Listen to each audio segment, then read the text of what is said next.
Welcome to the War on Wellness. Today I have a wonderful guest, which is going to be right here. It's going to be my husband, Paul McPherson, and we're excited to come to you for this series of Heritage Fusion, our culture, our lifestyle, and our wellness. So make sure that you say hello, Paul, in the comments. Make him feel welcome. And I want to thank all those who are watching on Facebook, and let me bring in my Instagram family. Wonderful.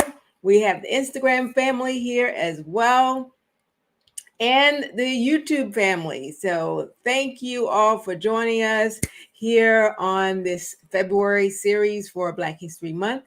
And Paul and I are going to be talking about our individual heritage and how that's influenced who we are today. So we are going to be right back right after this message from our sponsor. Make sure you say hello in the comments so that I know that you're here and so Paul will know that you're here.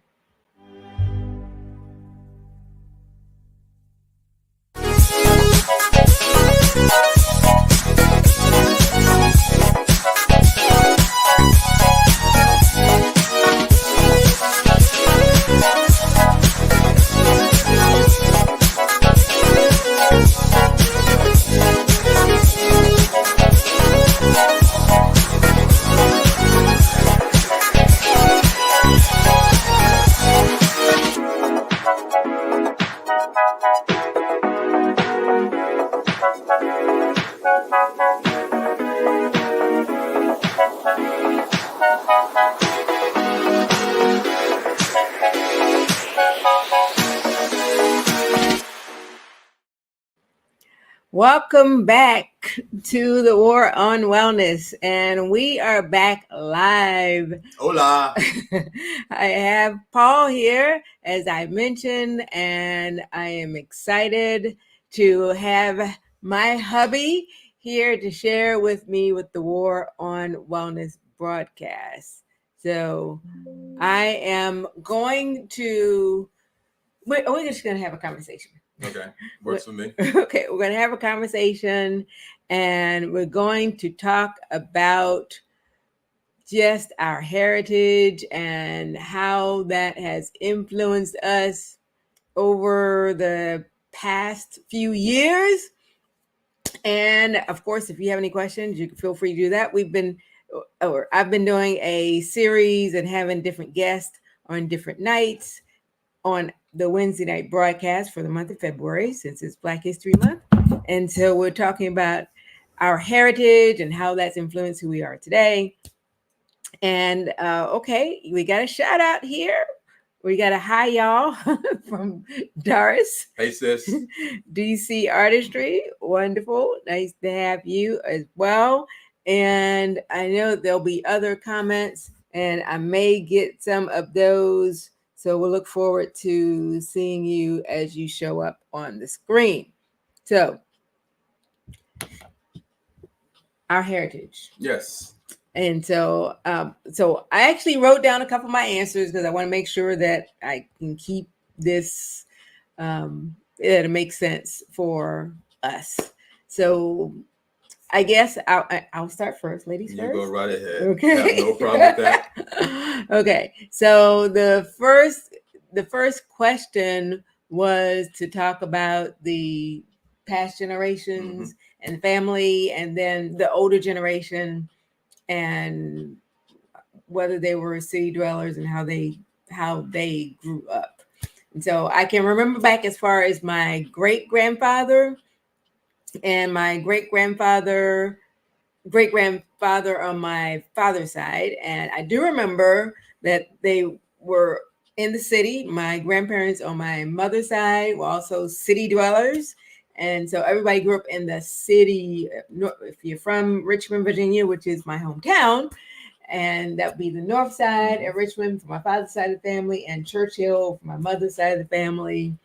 And they grew up and they were city dwellers. So where are your people from? Okay, so my people, my mother's family, her father was from North Carolina, and they migrated At least the brothers did. They migrated to New York. And my grandmother on my mother's side, she was born in New Jersey. So yes, that side of the family, they're all city dwellers as well. Unfortunately, on my father's side, his history basically ends with him. I know his mother died when he was young, and he lived with his brother until he also migrated to New York as well. Very good. City people. City people. New York people. Okay. Which part of New York? Because when you say New York, everybody thinks Manhattan. Well, I was born in Mount Vernon, New York. My mom lived most of her life in Bronx. Okay. All right. BK. Very good.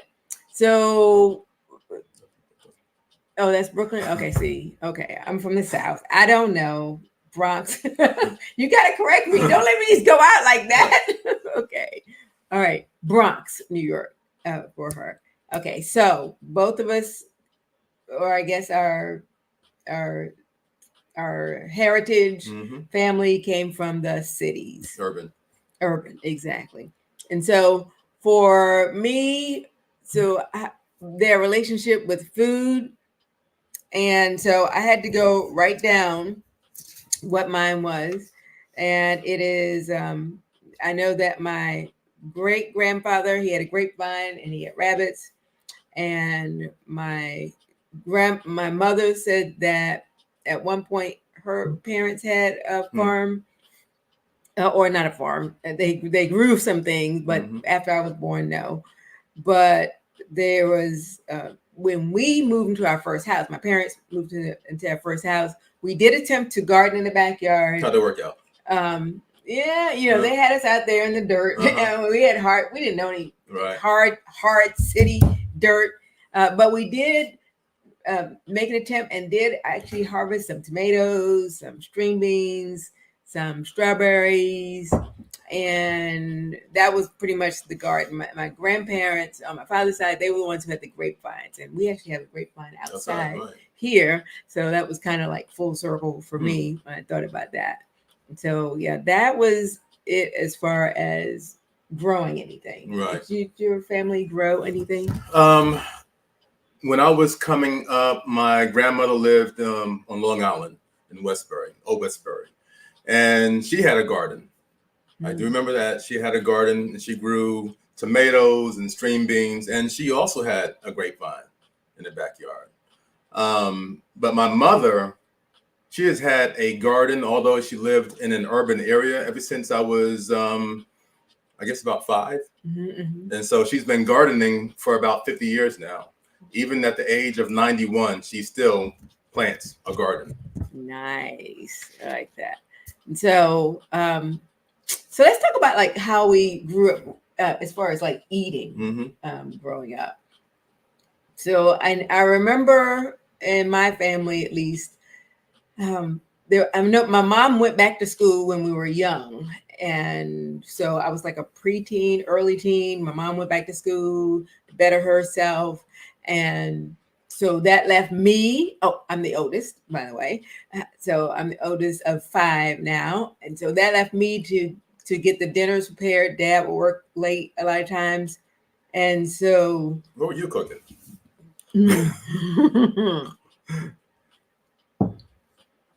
I was not cooking anything.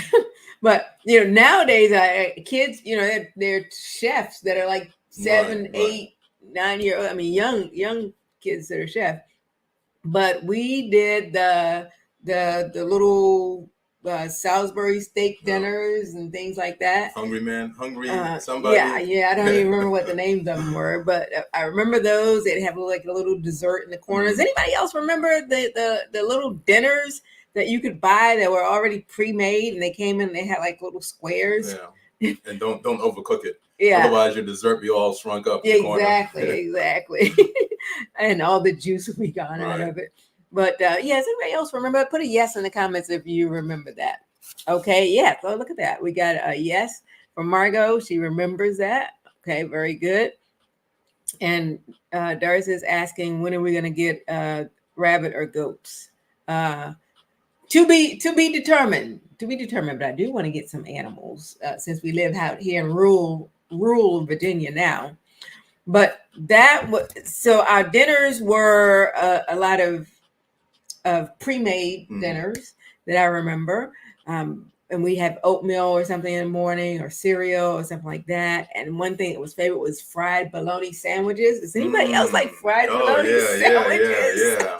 You put it in a pan and crawl. Anyway, yeah, that was one thing that we would eat. Or I remember tomato sandwiches. And I had to interview my mom for this to make sure I remember correctly. But we would have so for dinners, or sometimes we'd have Campbell soup or alphabet soup. Remember they have alphabets, spaghetti, string beans, collards, kales, lima beans. My mom is famous for her potato salad. Excellent. She's famous for her potato salad, which is great. And I do remember Mom having coconut pies, and my grandmother making salmon cakes. So I would have her teach me how to make those. And so there was a lot of eating around. We were a very sociable family, so we would have people over, and you would have food for that. And so yeah, that's what I remember as far as the food part. Wow, that's a lot. Yeah, that's a lot. Let me see. So growing up, I do not remember a lot of processed foods. My mom was an excellent cook, and everything was coming from scratch. And so I remember we had a very varied diet.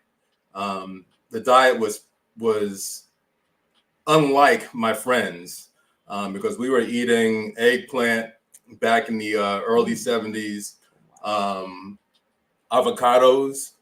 We were eating back in the early 70s. And so, I was exposed to a lot of vegetables, all the greens, and I didn't like it all, but at least I was exposed to it. And so later on in life, I realized that, my lifestyle, my upbringing was different than some of my friends, because I was running into people who were in their 20s, and they didn't eat vegetables. They were not exposed to vegetables. They didn't like vegetables, but they were never exposed. And so I'm thankful that, although I didn't like everything, I was, my mother did introduce those things to me. You think back to like tofu. You think of tofu as being something has come out in recent years, but my mom was making her own tofu back in the mid 80s. She makes her own vegetarian meats. We were vegetarians back in the mid 70s. So my mom was trying to perfect her pound cake when, our church has always had that health message. When she came to the point of saying, I can do better, I need to do better. And so she stopped focusing on items like that, and she started to focus more on what was healthier for her family to eat. I like that. And you just reminded me that when I first started as a vegetarian vegan, it was not popular back then. This was the 80s. To some people watching this, that's probably like, ancient years ago. But there were no Impossible, Beyond, or I was restaurants. Right. Didn't have options. No. And I mean, it's like foreign if you went in and asked for that. And then I was working at Wendy's when I was a teen, when I'm my late teens, and I was serving meat, but I was not eating meat. I didn't eat meat. And so I just had to have that discipline. That was something that I was doing at that point in my life, in my early and my late teens. And so I would make me a sandwich at Wendy's, and it would be a sandwich with, just cheese, lettuce, tomato, and onion. And that was it. Sounds good to me. I mean, it worked. And so I was doing it when it was not popular. I was attempting to try to do something different, healthier. And you mentioned church. So for those who don't know, we're Seventh-day Adventist Christians. And so they speak on the health message a lot. And so that was one of my first introductions to it. And then I took it a step further for myself, incorporating that into my life.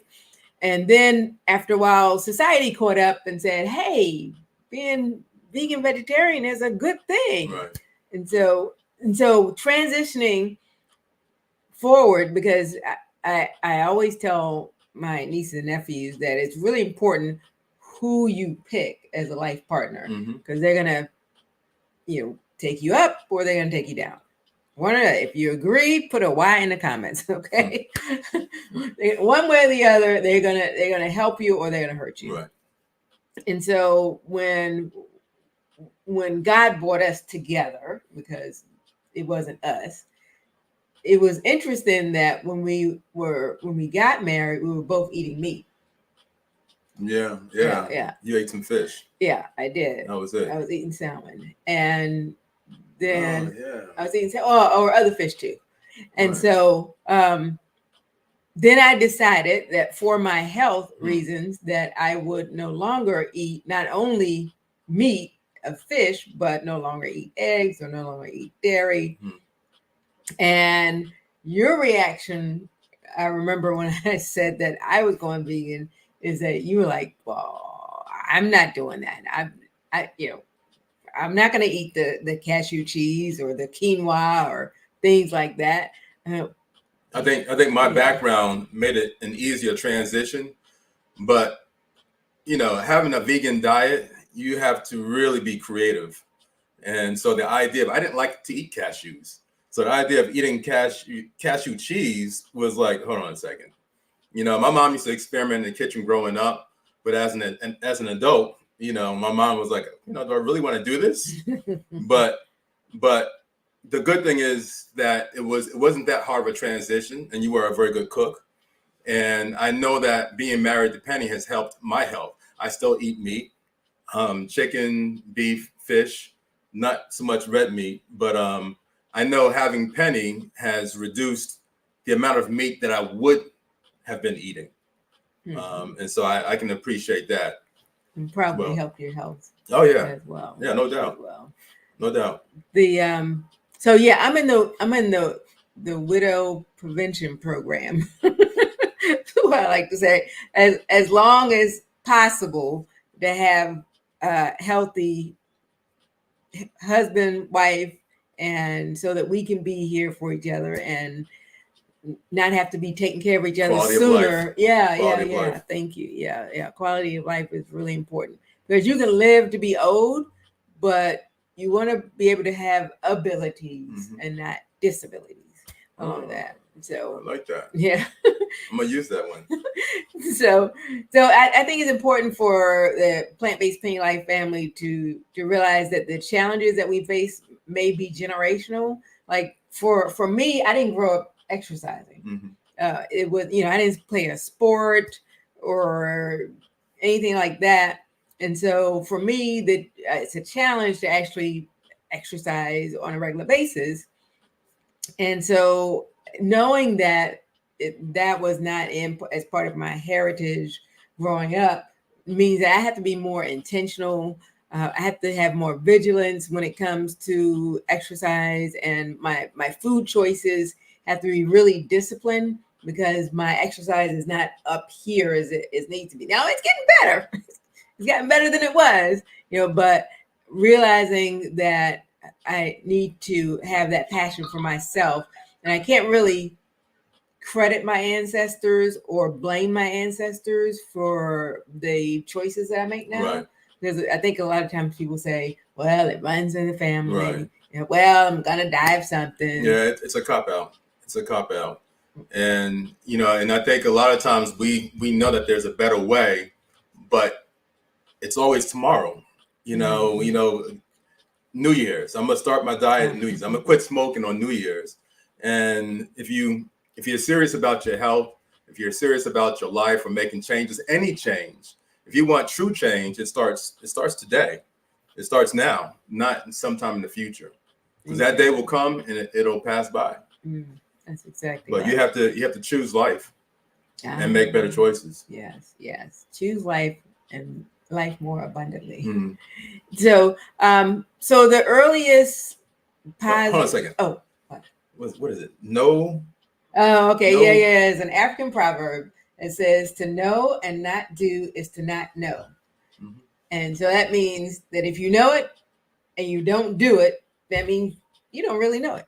Know better, do better. Okay, yeah. First one is African proverb. Thank you, D2 Kasui. And the second one is when you know better, you do better. That's by Dr. Maya Angelou. So giving credit to them. So yeah, so I mean, just think about the challenges. I guess we kind of talked about it a little bit about food. Mine, I enjoy and I eat vegetables. I guess because I was introduced to it when I was younger. Thanks, Mom.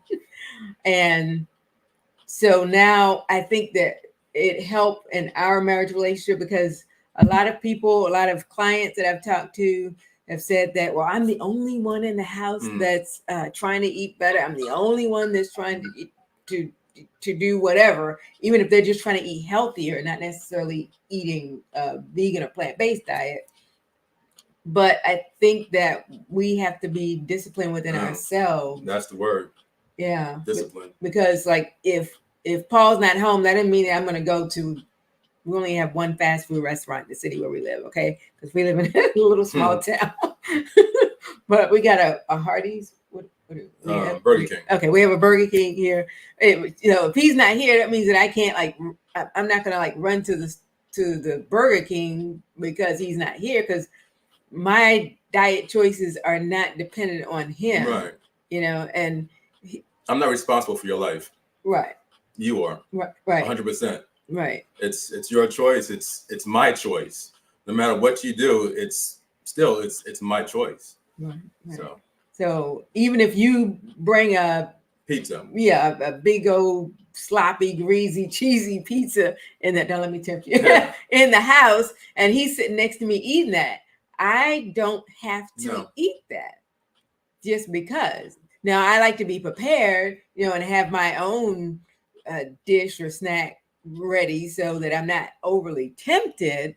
But it's important that we make sure that we take care of ourselves, because we can't answer for anybody else but ourselves. So I just want to make sure I make that point. I agree, because I do have clients that bring that up.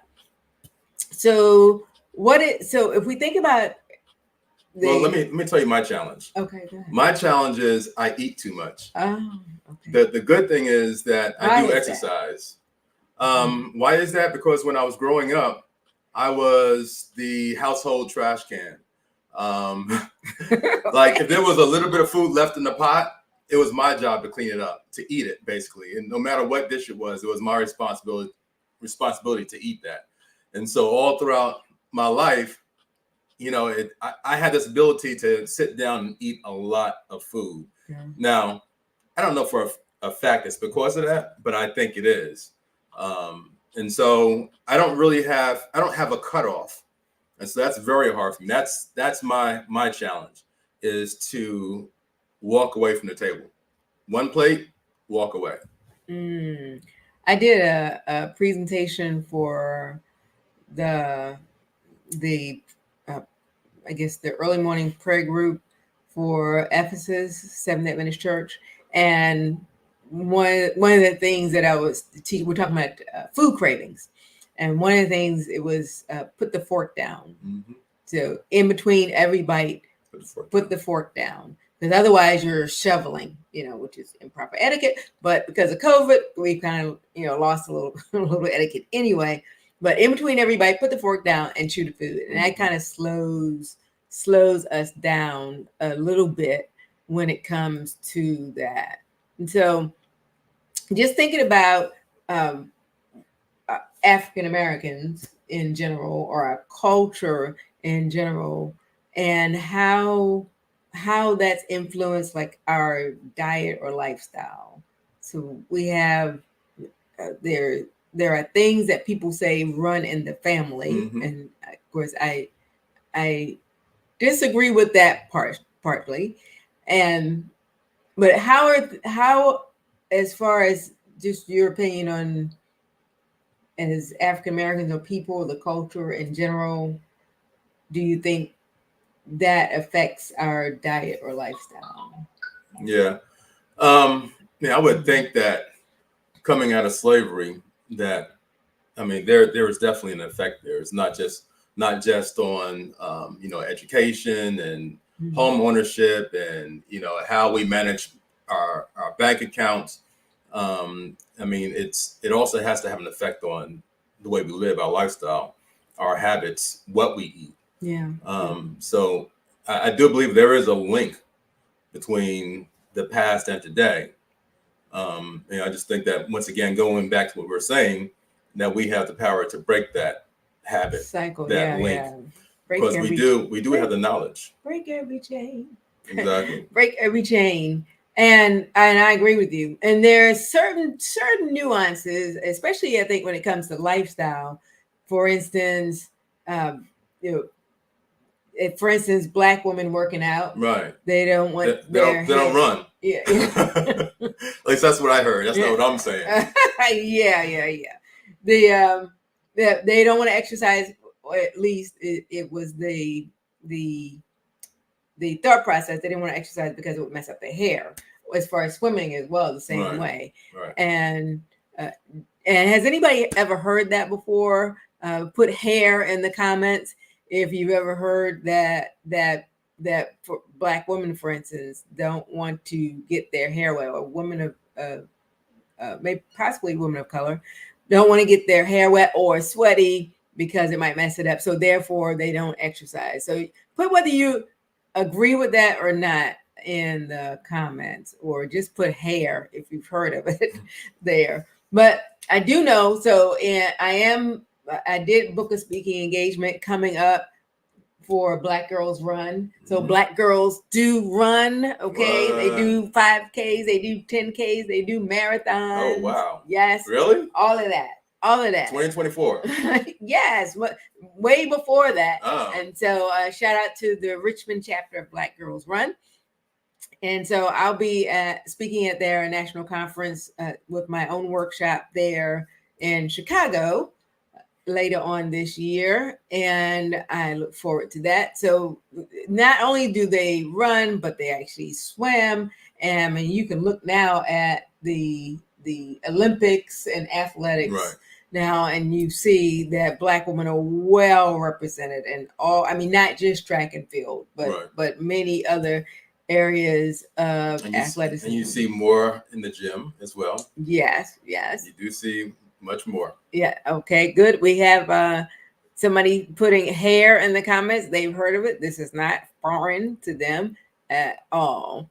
So yeah, that is very, very true. It does affect you. So yeah, your culture does affect what it is that you might be exposed to. Mm-hmm. So for instance, golf might be something new to you, or it might not be, depending on. I think you can't really say it's like everybody in the culture, right? Because there are some people who were, tennis, for instance. My brother Joe and I played tennis when back in the 70s. I think that's when Arthur Ashe was very famous, and so and I don't know why you play tennis, but yeah, for some reason you were interested in tennis at one point early on. So there is an influence. It depends on how you grew up in your household, not necessarily the total culture. Right. I agree. Okay. I agree. So what do we do now to choose to live in wellness? So we talked about, my great grandparents, my grandparents, and parents. Oh, I do want to say that one thing that I really liked about my family growing up is that we would have family dinners. So Dad would come home from work and we would all sit around the family table, and he would ask about our day, and we would have dinner together as a family. And so I really enjoyed family dinners. Does anybody have family dinners anymore? Does anybody eat together as a family? You could without the TV. Yeah, well, the TV was in a different room. We ate in the kitchen, so it was a different room. And so nowadays you have multiple TVs. We had one TV, and the remote control was one of us. We got up to change the channel. But what do we do now to live in wellness? Because we can't ride on the positive nature of our past and we can't blame our past either. So what do you do to try to stay well? Well, for me, once again, going back to the fact that it's my life, and it's up to me to make the right choices. And so, I do try to watch my diet. I have reduced the amount of red meat that I eat. Rarely do I eat red meat. Um, in the home, we only do vegan. So that has been a big help. And, I exercise throughout the year. I run, I go to the gym. Um, like you said, quality, it's all about quality of life. Being 56 years old, I'm not getting any What? stronger, Doesn't he look good? I'm on the other side of things. So I'm just trying to maintain. I'm not trying to necessarily to, be Mr. Fitness. I just want to be in good enough shape that I can continue to travel with my wife. Yes. And go and live in places that there's no hospital nearby. I don't have to be worried about a hospital or life, saving medications. Right. So right. it's all about quality of life. It's all about choosing to have quality of life. But that means you have to make some adjustments and give up some things as well. Right. And yeah, I like to think about it as you're adding some things. You're taking away some things, but you're taking away things that subtract years from your life and subtract years of ability from your life. So it was that I could eat anything when I was in my 20s or whatever, and then just like stop eating it for a week and then lose weight, and so but it's going to catch up with you either in joint pains or ability levels, and you just cholesterol. yeah, exactly. All those burgers, I don't care. You can stop eating them for 10 years, but you've already done the damage. Cookout shakes. Yeah, it's like when you're smoking. Right. You do so much damage that it's very hard to undo what you've done. The damage. It's good to make good choices when you're younger as well. You don't have to wait till you're 50 years old to start making good lifestyle choices. I agree because it's harder to unlearn the habit. How was it? Frederick Douglass says is better to make strong children than to something adults. I gotta come back with that because I can't remember what it is now. But then to fix something broken. Oh yeah, it's easier to build strong children than to repair broken men. And so that's a very poignant quote from him.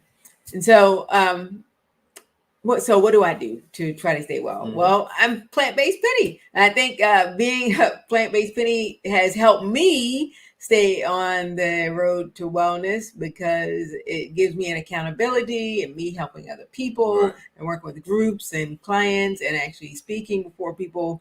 But your character is what you do when nobody else is looking. And so it is being disciplined and intentional with the choices that I make, because the choices that I make today will determine the choices that I will have tomorrow. So like you said, the ability to, jump on a plane and go somewhere and just be free and that, and not have to worry about, oh man, I got to get from my prescription or, so having that ability to be free and that level that freedom it relieves stress off of your mind. Really does. And we didn't mention, for those who don't know us, that we spent 2 years living abroad. We took a personal sabbatical time out and spent years living in the countries that we lived in during those years were Costa Rica, Panama, and Colombia, South America. And we met some wonderful people there. Hola! In those countries that we now consider part of our global family. And that's just 3 of the 7 to 8 countries and 3 continents that we visited. All the time I was immersing myself in practicing plant-based living, whether it's the Asian countries or in the Latin American countries or in the United States as well. So I am looking forward to continuing to serve my plant-based penny family, and I'm looking forward to our guest next week. We have a guest that's coming up on next week. This series is Heritage Fusion, our culture, our lifestyle, and our wellness, and the intersectionality between those. And so I do thank you for joining, but I do want to announce that next week's guest is, thank you, Chef Rose. Next week's guest is Neil Davis. Neil Davis. And he is the fitness guru, and he's going to be able to share with us on Heritage Fusion. And we look forward to hearing from him. And I am going to thank you for joining, and make sure that you subscribe for my YouTube channel at Plant Based Penny, and also subscribe to my website, plantbasedpennylife.com. So wherever you're watching this, on Instagram, Facebook, or YouTube, thank you very much. And let's see, the final comment. Okay, you all did a great job today. Great information. Thank you, Margot. Thank you to all those who joined, and to those who are watching on the replay. And we'll talk to you next time. Bye-bye. Bye.